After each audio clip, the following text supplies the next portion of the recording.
Welcome to the Health Headliner podcast by Tudu Digital.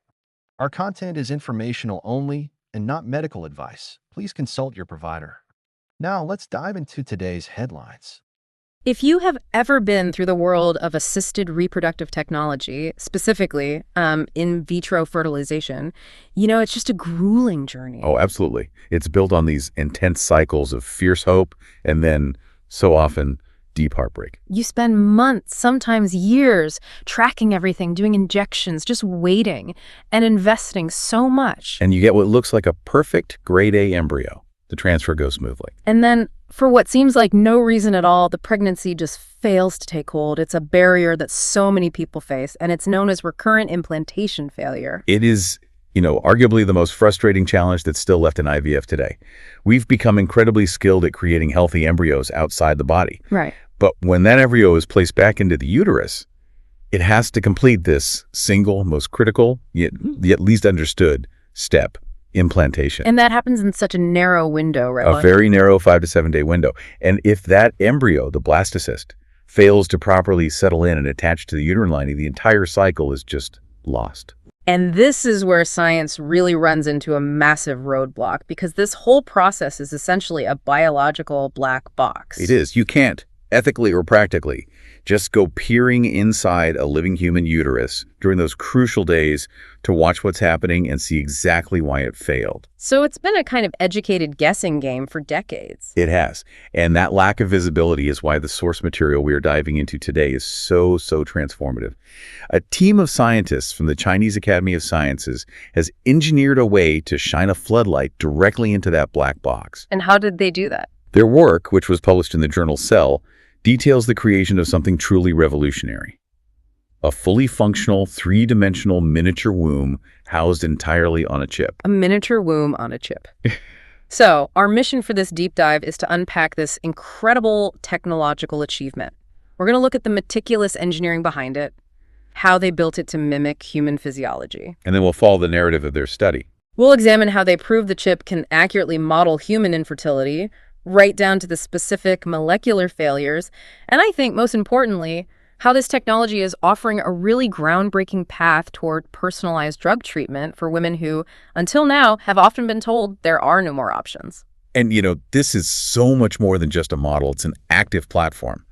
Previous research relied heavily on these static two-dimensional cell cultures. In a petri dish. In a petri dish, exactly.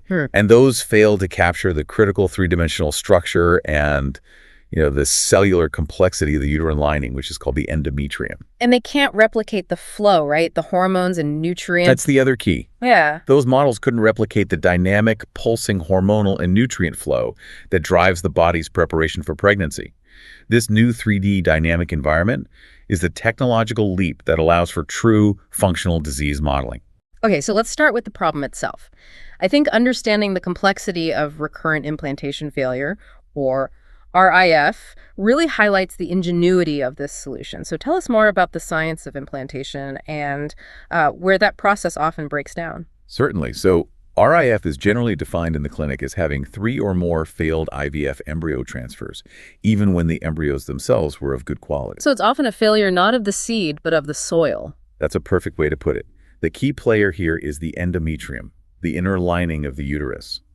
For implantation to even have a chance, the endometrium has to be fully receptive. And what does receptive actually mean physiologically? It involves a whole symphony of changes that are triggered mainly by the ovarian hormones, estrogen, and progesterone. The endometrium needs to thicken. Its entire cellular structure has to change. How so? Specifically, the stromal cells, which are underneath the surface, they have to undergo a process called decidualization. Decidualization. Right. This basically transforms the tissue into this specialized, nutrient-rich, immune-modulating environment that's capable of nurturing the invading embryo. This period of perfect receptivity is called the window of implantation, and it is incredibly narrow. So, if the embryo arrives and that window has been missed, or if the tissue itself is just functionally defective, say it hasn't fully decidualized, then failure is, it's locked in. Precisely. And in RIF, the failure is often chalked up to these subtle but critical defects in the endometrial tissue, or maybe in the molecular signaling between the maternal tissue and the embryo. Which is something researchers needed to study in a high-fidelity 3D environment. Yes, and that's where the previous models, the flat petri dishes, just consistently fell short. They can't replicate the crucial interactions required, especially that complex invasion phase. Right, because invasion isn't just sticking to the surface. Not at all. When the embryo attaches, its outer layer, the trophoblast, actively invades the maternal tissue to tap into the blood supply. This requires a complex, multi-layered, three-dimensional structure with channels for nutrient and hormonal flow, the exact conditions that a static, flat, two-dimensional dish simply cannot provide. The tissue needs to be thick enough and complex enough to allow for that depth of embedding. That sets the stage perfectly for how they actually built this thing. So how did the research team take human cells and engineer a functional, living, three-dimensional version of this dynamic uterine lining? This is where the bioengineering really steps into the spotlight. Okay, so the initial step was building the tissue structure itself, which they termed the endometrioid. The endometrioid. Right. They started by harvesting human uterine cells, both the epithelial cells, which form that inner surface, and the stromal cells, which are the supportive connective tissue underneath. And where did they put them? Well, they embedded these cells not on a flat plastic surface, but within a specialized, porous, biocompatible hydrogel matrix. Why is that gel matrix so important? The gel provides the scaffolding. It mimics the natural extracellular matrix that you'd find in the human body. And when cells are suspended in this 3D environment, they naturally begin to communicate and self-organize into these complex tissue-like structures. So they behave more like they would in the body. Much more. They're far more faithful to the native physiology than flat monolayers. The epithelial cells formed glandular structures, the stromal cells organized around them. It created a true multi-layered piece of endometrial tissue. So instead of a picture of the lining, they created a fully realized, thick, and internally complex sculpture of the lining. But as we established, structure is only half the battle. They still needed that dynamic flow. And that brings us to the chip component. They placed this engineered tissue, the endometrioid, inside a microfluidic device. Okay, so what is that? You can think of it as a highly sophisticated, multi-layered plastic chip, maybe the size of a USB stick, and it's riddled with these extremely narrow, precise channels. Those channels are the key to simulating life inside the body. How does that system simulate the uterine environment? It creates a controlled, dynamic flow. They use pumps to circulate essential elements through these tiny channels, maintaining what's called laminar flow, a smooth, controlled movement of fluid. And this fluid isn't just nutrients, right? No, it's the precisely timed cocktail of hormones, crucially estrogen and progesterone, that dictates whether the tissue is receptive or not. This constant circulation does several vital things. Such as? Firstly, it ensures that fresh nutrients are delivered to every cell and waste products are efficiently removed, just like our circulatory system does.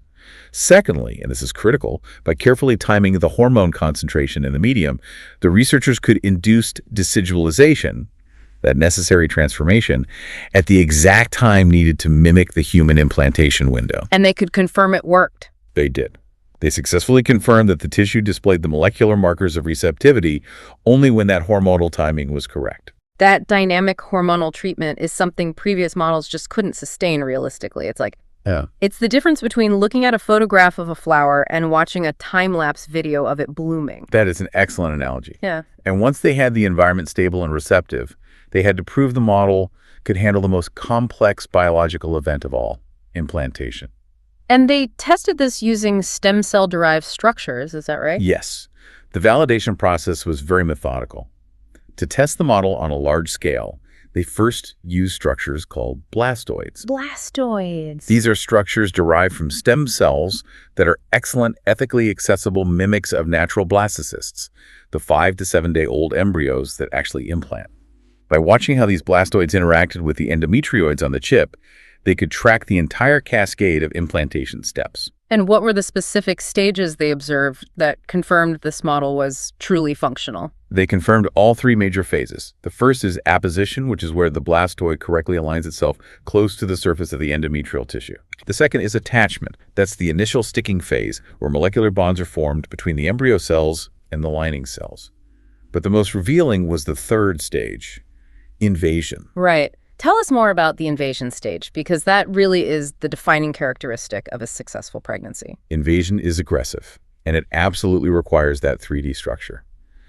The researchers watched the trophoblast cells, the outer cells in the blastoid, actively breaking down and migrating into the supportive stromal layer of the endometrioid. Wow. They watched these cells differentiate into the specific cell types needed to form early placenta-like structures, a development that just cannot happen in a flat, static model. This confirmed they had a microsystem where the biological clock and the structural elements work together to facilitate post-attachment development. Okay, I have to push back a little here. Using these stem cell blastoids allows for ethical, high-throughput testing. I get that. But how confident can we be that the results perfectly translate to actual human blastocysts, which carry unique genetic material? That is a critical question, and the researchers anticipated it. To confirm the chip's fidelity, they also successfully tested the implantation process using a small number of donated frozen human blastocysts. And the results? They observed the same apposition, attachment, and deep invasion characteristics with the human embryos as they did with the blastoids. That parallel validation really strengthens the argument that the blastoid model is a reliable, high-fidelity tool for subsequent testing. So they successfully created a mini womb that functions like the real thing. I mean, that is a massive achievement in bioengineering. But here's where the story pivots, moving us into the ability to replicate human infertility itself, which is the necessary step for personalized treatment. This is the crucial leap. The team didn't just stop at modeling success, they modeled failure. They constructed their artificial wombs using cells specifically harvested from women who had been clinically diagnosed with recurrent implantation failure. Real-world patients. Real-world patients experiencing real-world heartbreak. They basically created infertility on a chip. And what was the difference when the blastoids tried to implant in these RIF-derived models? The differences were stark and immediately clinically relevant. When they introduced the blastoids into the RIF patient-derived endometrioids, they saw a significant, repeatable reduction in both the attachment rate and the subsequent outgrowth and invasion compared to the healthy control models. The RF tissue just wasn't receptive. It simply did not allow the blastoids to settle or thrive. The model successfully mimicked the pathological outcome that's observed in the clinic. And that successful replication is the key. If the chip fails in the lab exactly as the woman's body fails in the clinic, you have a functional, controllable model of her specific pathology. Exactly. And because they had this control model, they could finally stop speculating about the why and start analyzing the mechanism.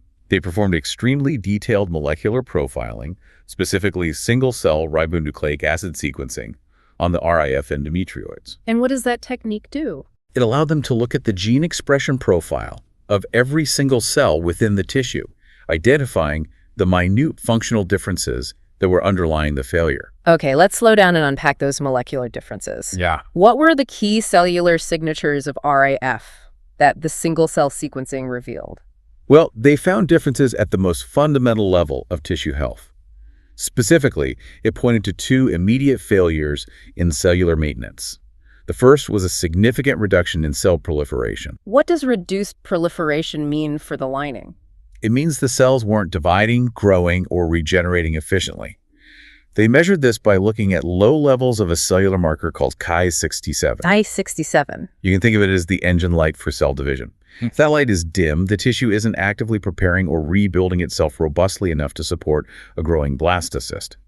The uterine lining is supposed to be thick, vibrant, rapidly transforming. Reduced proliferation means the tissue is essentially stale or underdeveloped. And what was the second failure they observed that was compounding this issue? At the same time, they found increased evidence of programmed cell death, or apoptosis. So the cells were dying off too quickly. Exactly. This was confirmed by elevated markers like BAX and DH2AX. BAX is often what initiates the cell's destruction mechanism, and DH2AX signals that there's DNA damage. So the tissue is struggling on two fronts. It wasn't growing new, healthy cells effectively, and it was actively destroying existing cells at an accelerated rate. Which results in a pretty unhealthy, degraded, and non-receptive environment. That's right. So the REF tissue is essentially an under-maintained, collapsing structure that just can't support the immense cellular reorganization required for implantation. And the sequencing went even deeper than that, right? It revealed functional defects tied to gene expression. You did. They found broad and crucial changes in genes related to 4 specific fundamental biological processes. And this was across both the epithelial and the stromal cells in the RAF samples. These are the functional failures that lead to that physical outcome. Okay, Let's dedicate some time to those 4 pathways, as this is where the actionable knowledge really is. What was the first and maybe the most intuitive failure they observed? The first, and most important for that initial attachment, was reduced gene expression related to cell adhesion. Adhesion, so the ability of cells to stick to each other. Exactly, to stick to each other and to external structures. In RIF patients, the molecular glue that's needed for the blastocyst to grab hold of the lining was deficient. Can you give us an analogy for how critical that adhesion is? Sure. Imagine the receptive endometrial lining as a patch of high-quality Velcro, just waiting for the embryo. The embryo arrives, and it expects to find hundreds of molecular hooks ready to lock in. Okay. In RIF tissue, the genes responsible for producing those hooks, the adhesion molecules and receptors, are downregulated, which means the Velcro is worn out, weak, or just sparse. The embryo might touch the lining, but it lacks the molecular binding strength to attach securely enough to begin invading. That explains why the attachment rate dropped so much in the RIF models. What about the second area of failure, the immune responses? That seems complicated. It is a highly nuanced area. Implantation is famously described as an immunological paradox because the mother's immune system has to tolerate an embryo that carries half-foreign paternal DNA. It has to not reject it. It has to not reject it. And in the RIF endometrioids, they found altered gene expression related to that immune response. The changes suggest a dysfunctional immune signaling environment. So if the immune system is too active, it might treat the embryo like an invader, but if it's too suppressed, other issues could pop up. Precisely. The balance is incredibly delicate. The sequencing showed that the genes responsible for modulating this localized immune tolerance were behaving abnormally. This dysfunctional immune dialogue between the mother's tissue and the embryo could be tipping the scales toward rejection. Okay, what was the third functional failure they noted? The third involved changes in the defense responses to bacteria. This suggests a potential compromise in the local environment's protective capabilities, or maybe a dysregulation of the endometrial microbiome's signaling pathways. So an issue with the tissue's internal defense system could mean it's stressed or inflamed or constantly fighting some low-level battle that diverts its resources away from preparing for pregnancy. That's a very strong interpretation. Yeah. An overactive or misdirected inflammatory response, even without a major infection, can make the tissue non-receptive by making it a hostile environment for the embryo. The gene changes here indicate a disruption in the tissue's fundamental ability to maintain peace and quiet, which are necessary for that decidulization process to complete successfully. And finally, the fourth observed failure was related to blood coagulation. Why would genes governing blood clotting matter for a successful implantation? This is perhaps one of the most overlooked but fundamentally important findings. Successful implantation requires the embryo to tap into the maternal blood supply, the spiral arteries, and remodel the local vasculature. If the genes related to blood coagulation are altered, it suggests the tissue is improperly preparing this vascular connection. Meaning the blood vessels might be prematurely clotting or the tissue might be too vascularly unstable. Exactly that. If the tissue has a tendency toward microclotting or abnormal vessel formation because of these dysregulated coagulation genes, the blastocyst just cannot establish the necessary life-sustaining nutrient exchange with the mother. The entire process of invasion hinges on controlled, strategic vascular remodeling.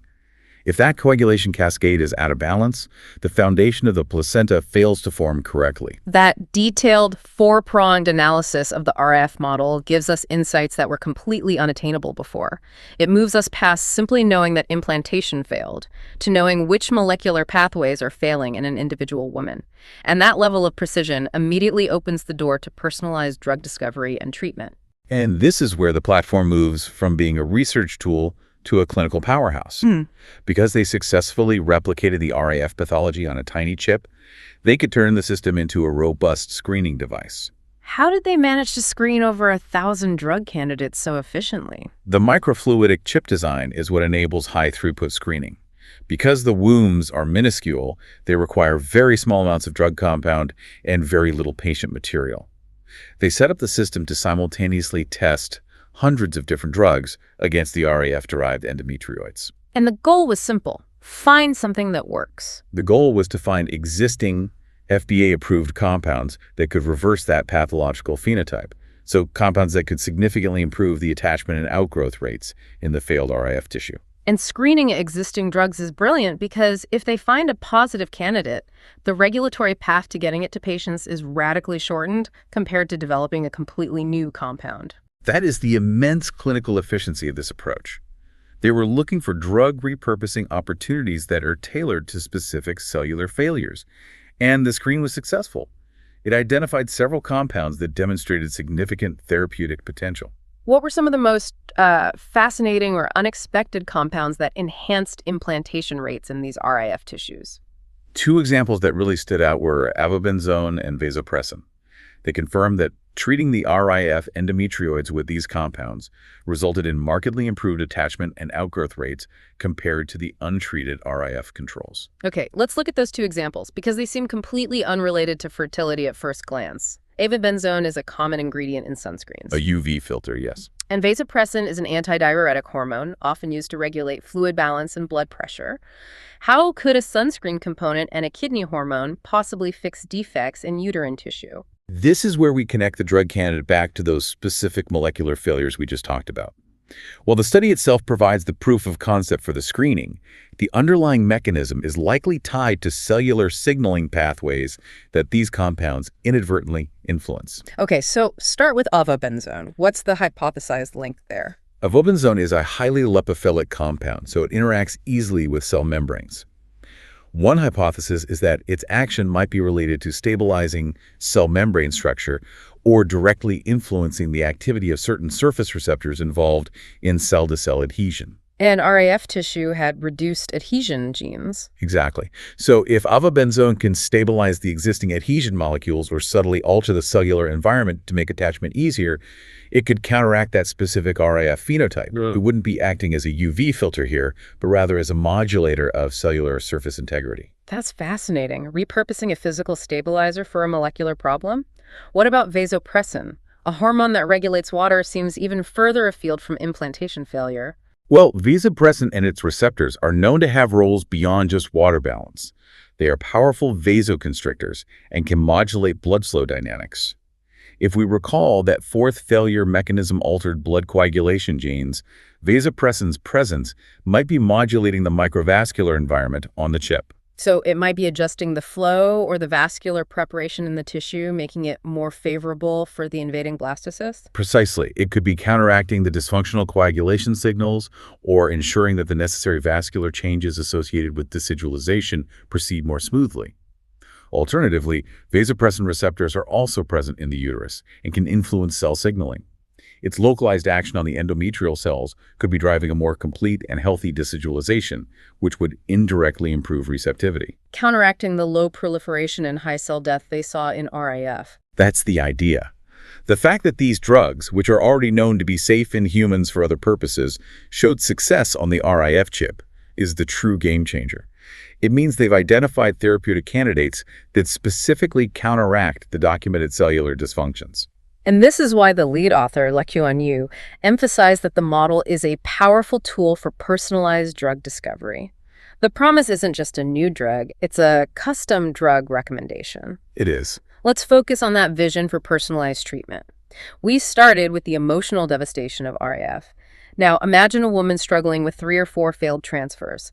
What does this technology mean for her future clinical care?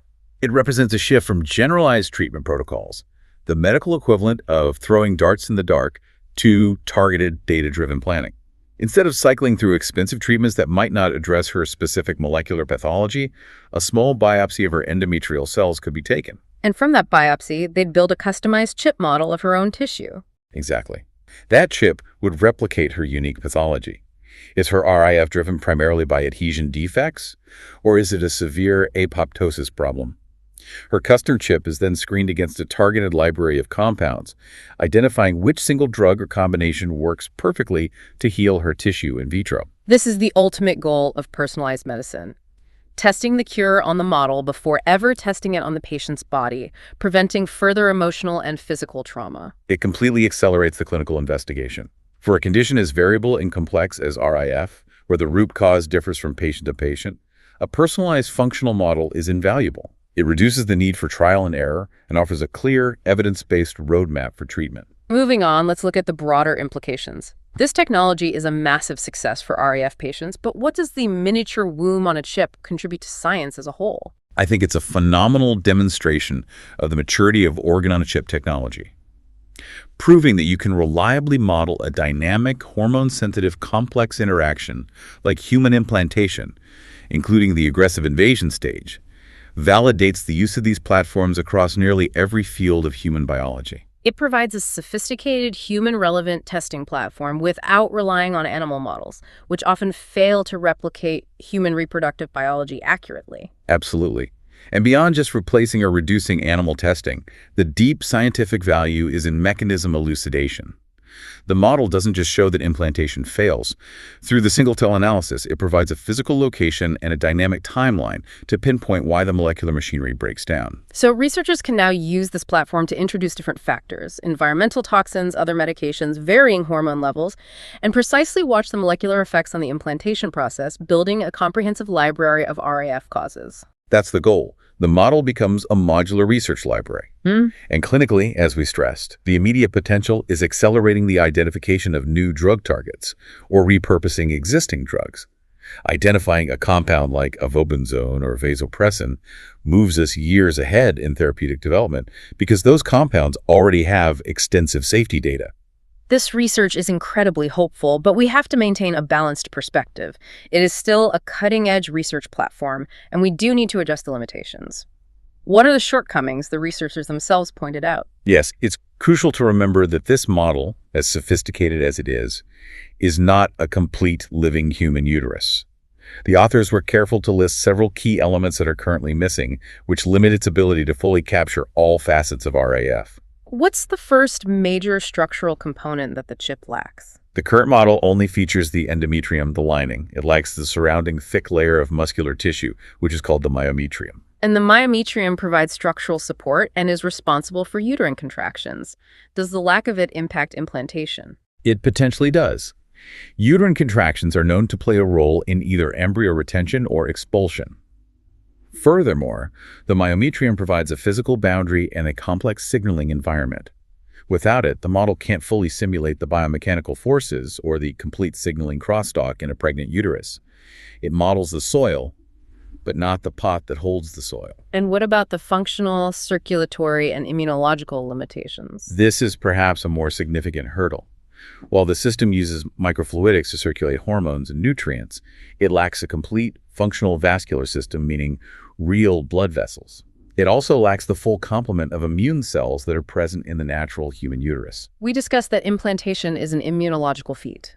If they can't fully model the immune system, doesn't that fundamentally limit their ability to screen drugs that might be targeting immune-mediated RIF? It absolutely limits them in that area. Immune cells, particularly specialized uterine natural killer cells, are vital for modulating the environment and accepting the semi-foreign embryo. The RIS patients whose tissue shows altered immune gene expression might require drugs that interact directly with those immune cells. And without those cells present in the chip? Without those cells, they are only modeling the endometrial tissue's response to the immune environment, not the full dialogue between the immune system and the lining. So incorporating a functional, perfusible vascular network and immune cells is the next major step in optimizing this technology. That makes sense. The current model is a fantastic tool for endometrial receptivity failure, but RIF is likely caused by a whole multitude of factors, some of which are purely immunological or structural. Exactly. The study is a deep dive into one critical aspect of RIF, the tissue receptivity, but it requires further study to encompass the full clinical range of RIF mechanisms. And of course, while the blastoid system is excellent for screening, the results still need clinical validation through trials before avobenzone or vasopressin can be routinely prescribed for this purpose. So, to reiterate the status, this is a research platform designed for highly efficient drug screening and mechanism investigation, not yet a point-of-care diagnostic tool you would encounter in a fertility clinic tomorrow. Correct. The path from the lab to the patient is always long, but the fidelity and success demonstrated here suggests the path may be shorter than many complex drug development pipelines. This research really establishes the technical feasibility of personalizing RIF treatment. Well, this deep dive has taken us from the intense emotional challenge of recurrent failure to a revolutionary bioengineering solution that offers tangible hope. We've seen how researchers engineered a microscale system that faithfully replicates human infertility and allows for targeted drug screening tailored to an individual's specific molecular pathology. In essence, they've turned that biological black box into a transparent, observable, and testable laboratory environment. They identified failures in cell health, adhesion, immune regulation, and blood coagulation genes, and then used that molecular data to select compounds like avobenzone and vasopressin that could repair those specific failures. The revolutionary nature of this technology lies in its ability to combine complex biological modeling with personalized molecular analysis, giving us the why and a targeted how to treat RF in a personalized way. The implications for functional personalized medicine are truly seismic. We're moving toward a time where diseases, particularly those that are highly patient-specific in their presentation, can be diagnosed and treated based on individual functional models grown outside the body. And this brings us to our final thought for you to chew on. Given that this chip can identify the specific cellular failures in an individual woman's uterine tissue and screen hundreds of existing drugs to find her unique solution, how close are we to a future where every complex medical condition, from drug-resistant cancers to autoimmune disorders and chronic illnesses, is first tested, monitored, and solved on a custom individual organ-on-a-chip platform before ever involving the patient's actual body? That potential shifts medicine entirely. We'd encourage you to explore more about the developing field of organ-on-a-chip technology and the accelerating shift towards functional, personalized medical treatments. Food for thought indeed. Thank you for joining us for this deep dive. We'll talk to you next time. Thanks for tuning in to the Health Headliner podcast by To Digital. Like and subscribe for more health news and breakthroughs. Stay healthy and informed. See you next time.